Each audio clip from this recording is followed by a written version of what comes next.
Pansit Lumi and Mickey Empanada. Okay, dito San Marcelino Diras. At ito, dagiti may saka dagiti para aramid, para luto iti Pansit Lumi, Pansit Gitado, bihon, ken na duma-duma pa. Chicken mami. Makita tayo dagiti prices da, dagiti kompleto, ricado, sabaw. Ano tinagamot tayo na aling ko? Maribel. So, from Marcelino Dingras, may sa kadagiti servidora ken Maribel, and this is the owner manager of SM Pansit Lumi House. LC. Manong atawenen nga adda dito yung business tayo nga SM Lumi House? Mani po dito patak dito 4 years ma'am. 4 years. Ket damagin tayo manok. Kasanumet iti dagiti tattao may makipangpangan ditoy ang dumagdagas ken kasano iti kaaduna met kasi pag amo tayong very nakasiksikat iti madungan dan, right? Bowl. Kay baka ma'am. Ay banga, Lumi no pad. lumi dijay. Ay. Mano iti presyo na dijay lumi yo? 65 ma'am. Pati banga? Alam mo. Kala ko pati banga dadalhin mo eh. Kain imasa na tamang-tama ngayon kasi umuulan eh. So matitikman natin ngayon ang kanilang lutong pansit lumi. Okay, let's go. Intermana na 65 pesos. Itatay banga. Iyawin ko to. Buy promo, ada promo na nga banga. So tatay maanat madadayong nga na kanyo. Apo, konsehala? Di ba may sakta di konsehala to eh? Handmet ma'am. Siya ni Meli Roslam Titok ma'am as a Vice President iti San Marcelino Food Terminal. Dito iti may sa kadagiti nakita nga adaan iti market na nga small market iti kada barangay. So very lucky nakapimpintas ken dakela tulong kadagiti lumugar residente iti barangay San Marcelino. Dagiti na imas pero maporsing. Opo nagdadakkel dan Diyos ko. Mano na ti may sa kilo? 40 ma'am. 40? Yes. Madi 30? Okay. May sa kadagiti amok produkto iti San Marcelino detoy. May sapay kadagiti mangted iti imatang iti taong nga bumay ditoy except kadagiti panganan, pagimpanadaan, paglumian, pag-shoppingan, groceries, at dapat dito paglakwan iti bagas. Adu iti tao nga mangtutulong kadakwada nga taga San Marcelino. Kalawagan Farm Supply.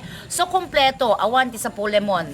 Dito yung barangay iti barangay San Marcelino, kompletos, recados, haani nga nasken no emergency kit adatoy. Inaldaw-aldaw kano nga talaga nga aglukat awan iti mako nga market day, no dikat di every day manipod Lunes aging gana iti Domingo. So nothing to worry awan iti pagdanagan dagiti taga barangay San Marcelino agsipud ta kompleto. Sida ada dagiti frozen, nakita kita frozen vegetables,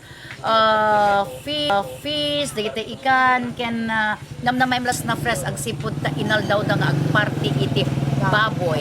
At akas nakita tayo nakalilinis iti tanong ditoy no farm nga talaga ti pagsasaritaan ket nalinis nadalos dagitoy pagbiag nga kasapulan nga inaldaw-aldaw dagiti taga barangay San Marcelino Dingras. Farm supply dito. Farm supply diti agas. Ag-agas so kaya na nga sawen. Baboy Okay. Ada pa gayang fiesta, ada pa pag video okayan. Imay kay kuma di summer ka isulang nga iso summer ken itatata medyo matutudo tanaira nang imay kami dito. Okay nakapimpintas iti view na nga talaga dati madungan dam no mabalila ko mang tatay talaga inak ko maagdigos ang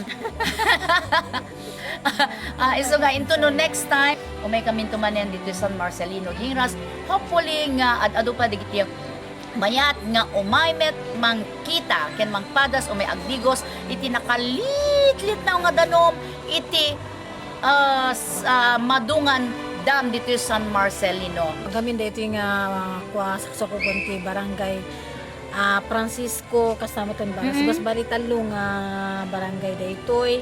Ket kasi na po Diyos nga dito madungan dam iso ti talaga dayday Yes. ti kaadwan. Turista.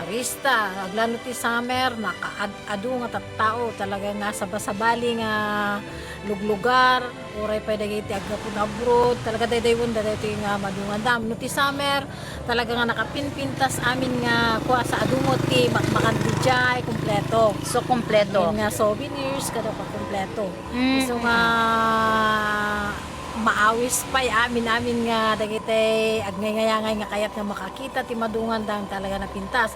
Sa ditoy napintas si dalan, adu nga makmakan, sa adu pa ti dagiti exotic foods no ti tasting Ano dagiti may sa serve mga exotic foods yun to? Ah, Kas la- deer, igar.